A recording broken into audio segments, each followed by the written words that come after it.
Nosotros necesitamos una reforma fiscal más que una reforma tributaria. Fiscal, asociada ¿con qué? Con el modelo económico que Colombia necesita. Porque yo no sé, déjenme, yo les hago un comparador. Colombia es un país que tiene más o menos entre 47 y 48 millones de habitantes. Muy parecido al de España. Colombia tiene más o menos 22 o 23 millones de personas que están ocupadas, obviamente poniéndole a eso la cucharita de bicarbonato, que el DANE siempre pregunta, señor o señora, ¿ha trabajado usted al menos una hora con o sin remuneración durante la última semana? Usted contesta sí, bienvenido a la población ocupada. Aquí hay 22 o 23 millones, más o menos similar a lo de España. ¿Qué necesitaría Colombia en términos de crecimiento para llegar a ese nivel de ingreso per cápita? Crecer al 1% durante 123 años o crecer al 7% durante 20 años. ¿Cuál es la diferencia? ¿Dónde está la gran diferencia? Es un país con más formalización. Entonces, si nosotros queremos hablar de un modelo económico dinámico que genere ingreso, que genere riqueza, que genere más contribuyentes, tenemos que tener un modelo económico pro formalización laboral. Y a mí me parece que esa tiene que ser la base central de la discusión. ¿Cómo vamos a tener una economía más formal? Y eso me lleva ya a la discusión específica sobre cómo la política fiscal contribuye a eso. Porque un sistema tributario en un país tiene que ser pro inversión, pro productividad, pro competitividad, pro ahorro y pro formalización. Y el sistema tributario nuestro es todo lo contrario. Castiga el ahorro, castiga la inversión, incentiva la informalidad, porque aquí por ejemplo dicen, no, las empresas. Es que hay 44% de las empresas que operan en el país no tienen registro mercantil, doctor. Hay una gran informalidad empresarial de negocios que están en las calles, pero que no están tributando, que no están en la agenda fiscal. Y eso es una luz que nosotros tenemos que ver. Al igual que nosotros tenemos que ver que el sistema tributario en Colombia está también ligado con un Estado que siempre ve al sector privado como una fuente de ingresos fiscales. Entonces es una vaca lechera que ordeña y ordeña periódicamente en función de sus necesidades de gasto. Y la realidad es que el gasto se fue creciendo y creciendo y creciendo por muchas irresponsabilidades, pero la más grande es porque el Estado creyó que la bonanza petrolera no iba a terminar nunca y nosotros ampliamos los gastos permanentes con una bonanza transitoria en un país que no es petrolero. No es como dicen Robledo, Claudia y Petro, que le echen la culpa al petróleo, ¿no? Es que esto no es como diría Woody Allen, que la principal causa de divorcio es el matrimonio. El problema acá no es el petróleo. El problema es que, como es un producto para el que no somos autosuficientes, gastamos mal.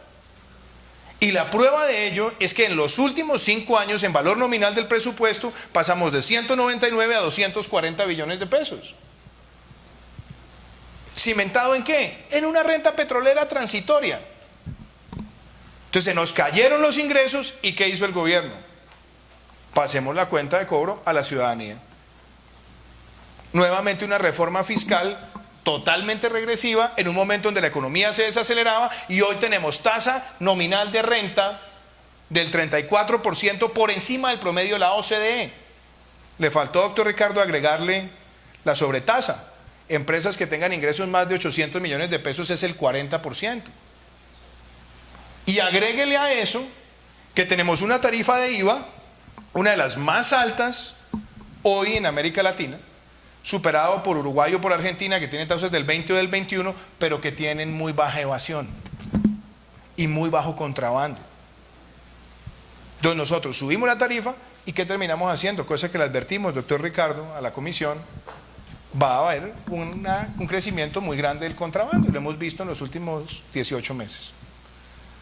Entonces, ¿el modelo así puede seguir? Yo no creo que pueda seguir. Y entonces entremos a la agenda de qué es lo que uno espera que se haga con el sistema tributario. Primero, simplificación. Primera tarea, simplificación del sistema tributario. Hoy tenemos 22 impuestos de carácter nacional, donde solamente 4 o 5 representan más del 95% del recaudo. Tenemos 15 impuestos departamentales, de los cuales 3 representan más del 90% del recaudo, y tenemos cerca de 40 impuestos locales, entre impuestos, tasas, sobretasas y demás, de los cuales solamente 4 representan más del 90% del recaudo. Simplificación. Menor número y quedémonos con los que tienen mayor transparencia, mayor facilidad de recaudo y mejor impacto fiscal. Segundo aspecto importante de la reforma. Usted tiene que decir, yo no puedo bajar impuestos si no hago unas correcciones importantes de gasto. Bien. ¿Por dónde empezamos? Eliminación de los gastos innecesarios. Es que lo que se gasta en publicidad y eventos es absurdo.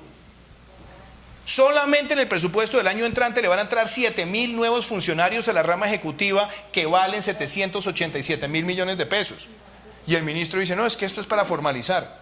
O sea, ¿ustedes no hacen ejercicios de eficiencia?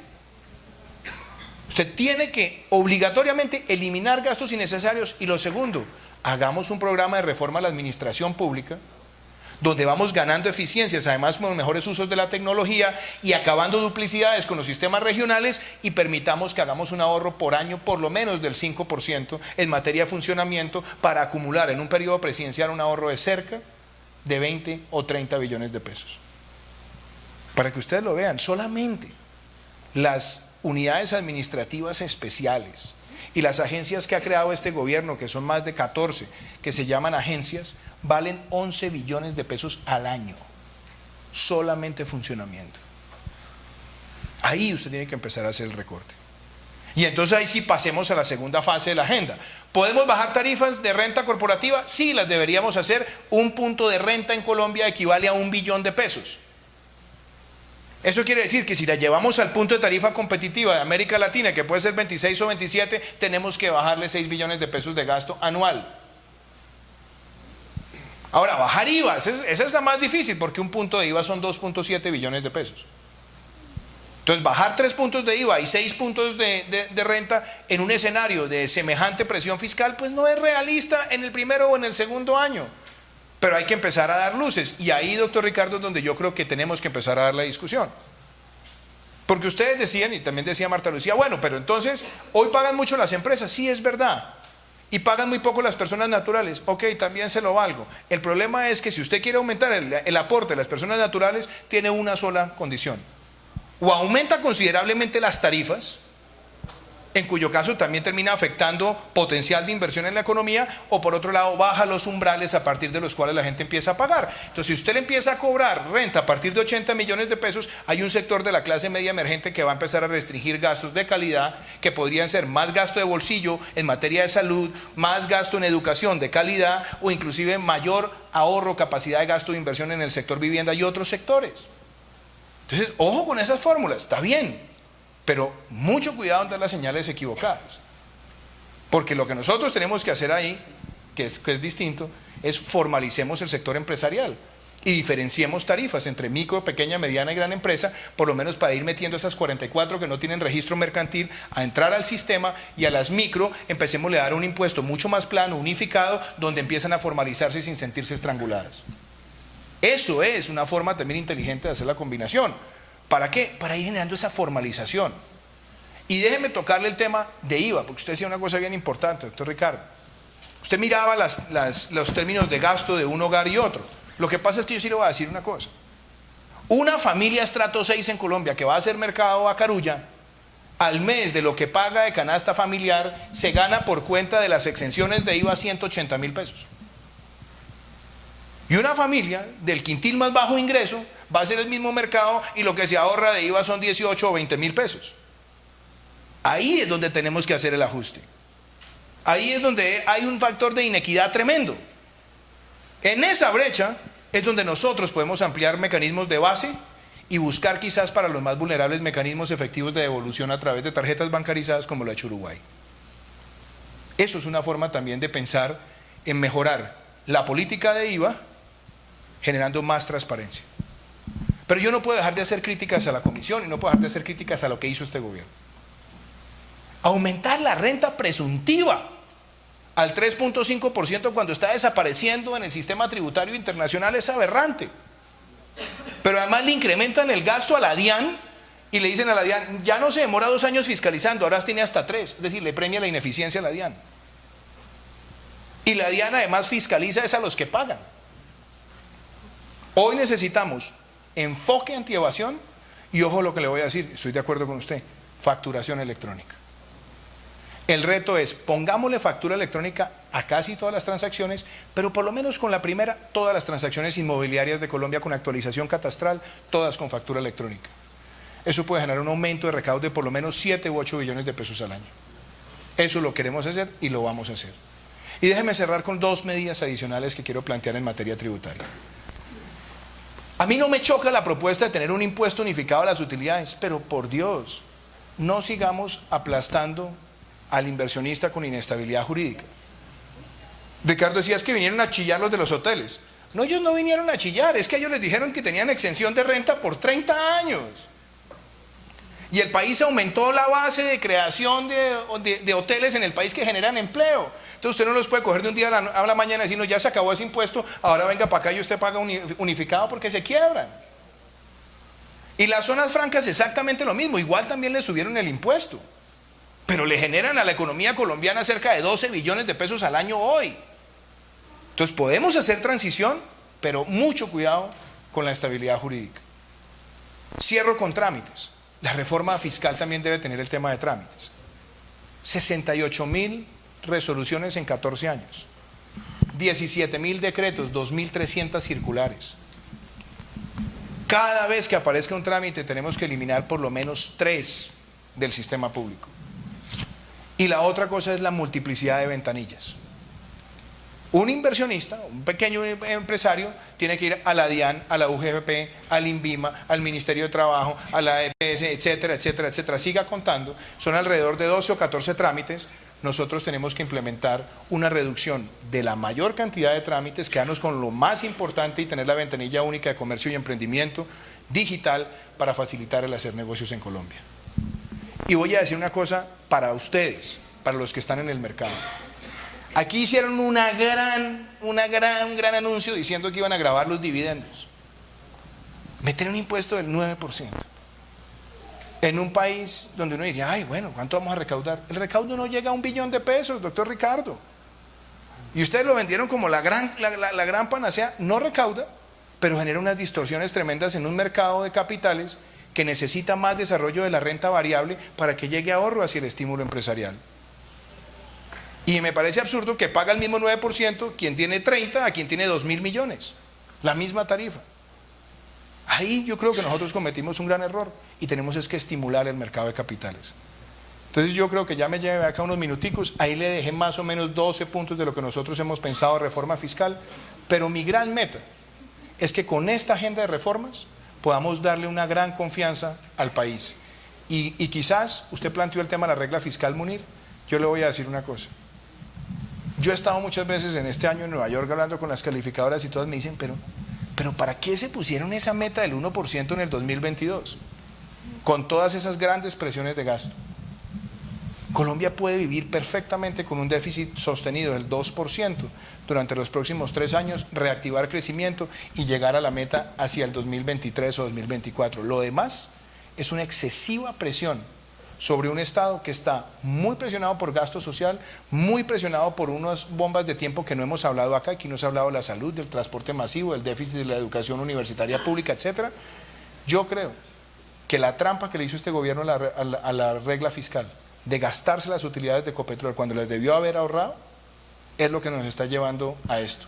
Y lo que yo quiero es restablecer la credibilidad con esta reforma fiscal y ahorrando por lo menos el 50% de la renta petrolera y el otro 50% únicamente en formación bruta de capital. El gobierno siempre dice, la regla fiscal hay que protegerla, lo cual me parece que está bien como principio. El problema es que este gobierno ha hecho todo menos eso. Primero, porque le hacen cambios a la regla fiscal todos los años, pero los hacen todos dentro de la regla fiscal. Empezando por inflar el precio del petróleo. ¿Por qué? Porque cuando uno mira la regla fiscal ya por dentro y le empieza a escudriñar, se da cuenta que el precio del petróleo se define con una fórmula que se llama el 414. Los 4 años atrás, el año en vigencia y la proyección de los próximos 4. Y eso da para jugar con eso como uno quiera. Es decir, usted podría hacerle cambios de la regla fiscal adentro de la comisión, simplemente ajustando eso y nadie se dio cuenta. Y a mí me parece que ahí hubo un gran desacierto en el manejo de la regla fiscal, y me parece que el otro gran desacierto, o los otros 2 grandes desaciertos, el primero está en que las utilidades de Ecopetrol, el Estado decía, venga para acá, porque claro, todo el mercado decía, Pero aquí gastan, pero están cumpliendo la regla. Lo que pasa es que el exceso de gasto vino porque le echaron mano a las utilidades de Ecopetrol y pusieron a Ecopetrol a endeudarse para financiar su plan de inversiones. Esto no lo estoy diciendo yo acá, eso lo dijo Javier Gutiérrez en la última asamblea de Ecopetrol dejando el cargo hace 2 años o 3. Eso era lo que estaba pasando. Entonces, usted necesita, creo yo, para un país que no es petrolero, darle un mensaje claro a los mercados, y es que usted necesita esterilizar una parte de esa renta petrolera. ¿Para qué? Para generar ahorro estructural. De lo contrario, vamos a estar siempre de bonanza en crisis, porque cuando sube el precio del petróleo, entonces seguimos gastando como si no se hubiera acabado la fiesta. Entonces me parece muy importante un mensaje de esterilización y un mensaje de lo que usted se vaya a gastar, gástelo en formación bruta de capital, no en expansión de gastos de funcionamiento o en gastos asistenciales que dependen del presupuesto nacional. Ese es un mensaje importante. Segundo elemento de la regla, las vigencias futuras no están en la regla. Entonces las vigencias futuras son deuda, caminan como deuda, tienen el pico como deuda, tienen plumas como deuda, pero las llamamos de una manera distinta para que no hagan parte del balance. Y hoy las vigencias futuras, que son deuda, representan el 10% del PIB. Entonces usted necesita transparentar eso, inclusive los mercados necesitan darse cuenta de eso.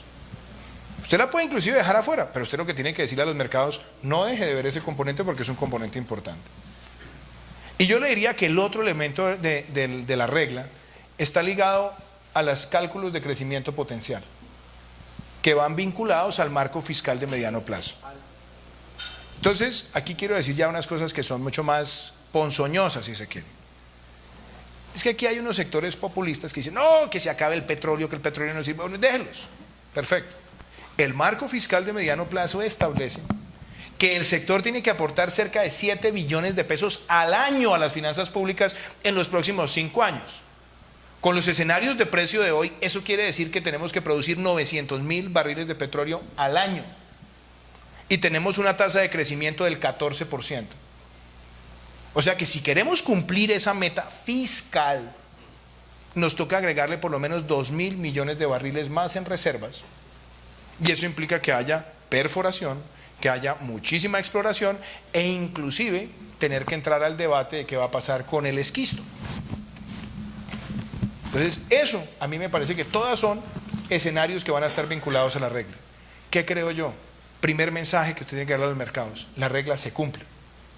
A la regla no le vamos a hacer conejo, inclusive la vamos a fortalecer, anunciando una esterilización de parte de la renta y por otro lado condicionando la formación bruta de capital con el uso de la otra parte de la renta.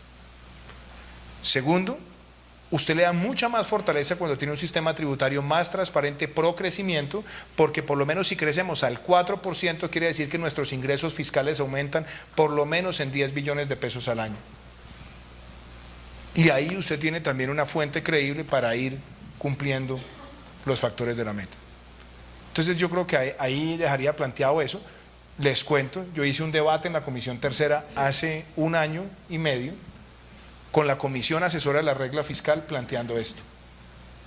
Si usted mira los escenarios de cumplimiento de la meta 2018-2022, es una pendiente así, con una serie de presiones de gasto que todavía no están declaradas. Este gobierno está cometiendo la irresponsabilidad de no dejar eso alertado y va a tener que obligar a que el próximo gobierno llegue al 2022 con una meta cumplida del 1% y el país quizás en una especie de protesta social exacerbada. O somos capaces de transmitir a los mercados una verdadera reforma fiscal, un proceso mucho más paulatino y creíble con un déficit sostenido del 2%, que es bastante mejor que el promedio de América Latina y bastante mejor que el promedio de la OCDE en los escenarios de hoy. Agenda de reformas. El próximo gobierno es un gobierno de 4 años. Entonces, si usted quiere hacer las medidas que el país necesita, usted tiene un gran año, un gran primer año de capital político para sacarlas adelante. Casi que la gran agenda de reformas debe estar presentada toda el 7 de agosto del 2018. El gobierno tiene que llegar y tiene unos meses para concertar, pero tiene que llegar con esa idea. Yo las veo simultáneas, pero todas tienen una confluencia. Para empezar, la reforma fiscal, gasto e ingreso, tiene que presentarse el 7 de agosto. Y tiene que mirarse muy bien con el tiempo, lo que llamarían ustedes en los mercados el timing, de cómo empieza a entrar cada una de las reformas que van incluidas en ese paquete fiscal. Porque no todas van a ocurrir simultáneamente. Usted no puede el primer año decir, bueno, vamos a dar impuesto de renta de una vez al 26, seguramente va a haber una gradualidad. Seguramente usted va a tener que hacer unas transiciones hacia, por ejemplo, hacia empresas que no tengan contratos de estabilidad jurídica, cuando usted piense a hablar de pronto de impuestos a utilidades. Entonces usted tiene que hacer eso con mucho rigor. Segundo, la pensional. Y aquí voy a decir cosas de pronto duras, diciendo que tengo además un gran respeto y mucha admiración por el trabajo que ha venido haciendo Freddy, pero me parece que muchas de las cosas que se han presentado acá como reforma pensional son muy lindas en el mundo de los años 80 y muy difíciles en el siglo XXI, en la década en la que estamos. Porque el régimen laboral mundial, hoy, gústenos o no nos guste, primero, tiene una alta intermitencia laboral. No era como los papás de nosotros que trabajaban años en la misma empresa, se jubilaban y se jubilaban con el 70 o con el 60% de su último sueldo. No, eso ya no va a pasar. Eso no nos tocó a nosotros, a mi generación no le tocó eso. Entonces nosotros vamos a estar en un sistema muy intermitente y por otro lado, el ahorro hacia el futuro no va a dar para que una pensión le garantice a una familia un ingreso para mantener el mismo tren de vida que tiene. Mucho menos con lo que va a costar la salud, con las enfermedades que se están viendo y muchas más cosas que van a ocurrir. Entonces eso implica que tenemos que hacer un sistema pensional que reconozca esa realidad, y ahí yo sí creo que la primera tarea que tenemos que hacer es acabar la competencia entre regímenes. Si usted no puede tener un régimen donde usted cotiza toda la vida laboral y en el otro usted cotiza los últimos 10 años, o se liquida, perdón, sobre los últimos 10 años, y entonces ¿quiénes son los que mejoran el ingreso en los últimos 10 años? Pues los quintiles de mayor ingreso. Concentran mal los subsidios. Usted necesita acabar eso y darle transparencia. Y lo otro, por supuesto, usted necesita acabar la competencia en lo que tiene que ver con las devoluciones de saldos, porque un sistema le devuelve la plata en la inflación, que es el de prima media, y el otro le devuelve la plata, la inflación y la rentabilidad. Eso también usted lo tiene que acabar para que haya transparencia en el sistema. Y usted necesita también hacer otra cosita, que es muy clara y necesaria. Aquí nos mostraban el gráfico decían, ay, es que hay unos países que tienen el 74% de pensión. Pensiones de hambre.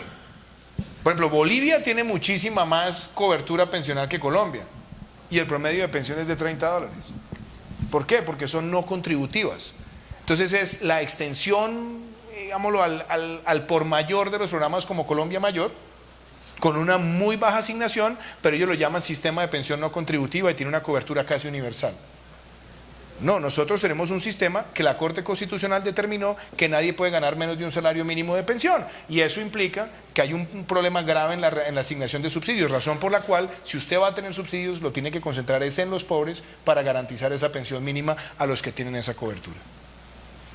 Entonces esa reforma se tiene que hacer. Yo tengo unas discrepancias frente al tema de la edad de las mujeres muy de fondo, pero eso será un tema largo, de una discusión quizás más profunda. Y lo que yo creo es que en el largo plazo los temas de edad pues no pueden estar sujetas a si hay mayorías o no en el Congreso. Tiene que ser una comisión de actuarios nacional que está mirando cómo está la media poblacional con respecto a la edad promedio de vida después de la edad de pensión, como lo tienen países europeos. Pero una reforma pensional urgente, segunda reforma. La tercera, fiscal, territorial y necesaria para el sector extractivo en Colombia, con responsabilidad ambiental, por supuesto, y con responsabilidad social también. Pero usted no puede seguir con el sistema de regalías tal como está. Primero, yo nunca entendí para qué metieron el sistema de regalías en la Constitución. Porque cambiaron la asignación de 80% para los productores a 20% en un periodo muy rápido, y se cayeron los ingresos en un 50%. Entonces tocaba reformar la Constitución para poder atender algo que necesitaba una reacción de política pública rápida. Pero claramente usted sí necesita, si quiere volver a reactivar en las regiones productoras una actividad de exploración, usted necesita devolverle más a las regiones productoras. Esa reforma la tiene que hacer ahí. Usted necesita una reforma de la salud que también tiene efecto fiscal inmediato en el primer año. ¿Quién le debe a quién y cuánto? Meter a la superintendencia financiera a supervisar también a las EPS y el cumplimiento de sus reservas técnicas. Y así podemos hablar de muchas otras cosas que requiere el sistema de salud. Esa es la tercera reforma. Cuarta reforma, reforma a la justicia. Que la reforma a la justicia empieza por políticas de reclutamiento de talento, por tener permanencia de las personas que ascienden en la rama, fortalecer la primera y la segunda instancia, que usted tenga además un sistema de gerencia en los circuitos judiciales y que usted deje de tener 88 magistrados de las altas cortes y no súmele 50 más de la JEP. Eso no tiene sentido. Necesitamos un sistema, una corte quizás única, más pequeña, que sea unificadora jurisprudencial y que sea orientadora de jurisprudencia y doctrina para los administradores de justicia. Y cierro con la última reforma, por lo menos con la que hay que llegar el primer año. Usted necesita hacer acá una reforma educativa seria. Una reforma educativa que absorba la necesidad de aumentar la cobertura preescolar, la culminación, doctor Ricardo, de esas 30.000 aulas de jornada única, donde usted debería por lo menos garantizar la asignación de los 2 billones de pesos durante los próximos 4 años para cumplir esa meta y resolver el tema del déficit de la universidad pública. Ustedes lo discutieron en la reforma. Hay más de 140 estampillas. Y si va a financiar la educación pública, si va a haber un régimen de estampillas, tengamos mejor una estampilla única para la educación superior. Pero tampoco puede ser ese el único camino. Usted necesita tener una asignación presupuestal transparente y ahí también quiero incluir eso en la parte que tiene que ver con las regalías. La destinación de las regalías tiene que ser perentoria en materia de infraestructura y en materia de educación. Porque hoy tenemos un abanico mal asignado que genera cualquier cantidad de brumas en el presupuesto. Yo le podría decir más, pero si usted me pregunta, ahí está el énfasis de mi primer año de gobierno, donde espero que la vicepresidenta Marta Lucía Ramírez sea una de las líderes de esa reforma. Muchísimas gracias. Porque estamos en momentos de fluctuaciones muy bruscas y usted sabe que el precio del petróleo colombiano tiene un descuento de casi $10 por barril aproximadamente, por las condiciones de producción, por lo pesado del crudo, en fin. Entonces, a mí no me choca que nosotros vayamos desarrollando ese tipo de mercados, que seamos más eficientes en él. Me parece que Ecopetrol ha tratado de hacer un esfuerzo en esa dirección, me parece que hay otros productores que también lo están haciendo, pero yo creo que para un país que necesita tener un sector extractivo responsable, insisto, que yo no soy un apologista del fracking, no. Yo lo que estoy diciendo es, fracking el mundo lleva haciendo 100 años y han mejorado cada vez más las tecnologías para hacerlos con mejores prácticas sociales y ambientales. Nosotros no podemos hacer fracking en zonas protegidas, no podemos hacer fracking al lado de los ecosistemas de alta biodiversidad, nosotros no podemos hacer fracking a costa de los acuíferos más importantes de algunas regiones selváticas del país. En fin, yo creo que hay una serie de restricciones. Pero si usted me pregunta, mi respuesta es elemental. Todo lo que se pueda desarrollar en el mercado de futuros, bienvenido. Estimular a Ecopetrol para que lo haga ya otros productores, pero obviamente lo importante también es que tengamos las coberturas para los choques dependiendo en qué dirección sean. Necesitamos nosotros unas coberturas en materia de caída y sobre todo necesitamos saber qué pasa si hay una subida muy alta de precios y negociamos muy por debajo del promedio. Tenemos que buscar esa buena, como dijera yo, esa buena distribución. La reforma del 2014 tenía un nombre: impuesto a la riqueza. ¿Qué necesitamos hacer ahora? De verdad simplificar, porque yo me acuerdo, dijeron la gran reforma para la simplificación, y el Código Tributario tiene más palabras que la riqueza de las naciones de Adam Smith. Segundo punto, tratar de buscar una revisión del sistema de exenciones en Colombia, en eso estoy de acuerdo. Y tratar de entender que las exenciones pueden existir siempre y cuando tengan una externalidad profundamente beneficiosa para la economía, en generación de empleo, en formación bruta de capital, en sectores que generan una base de valor en el futuro.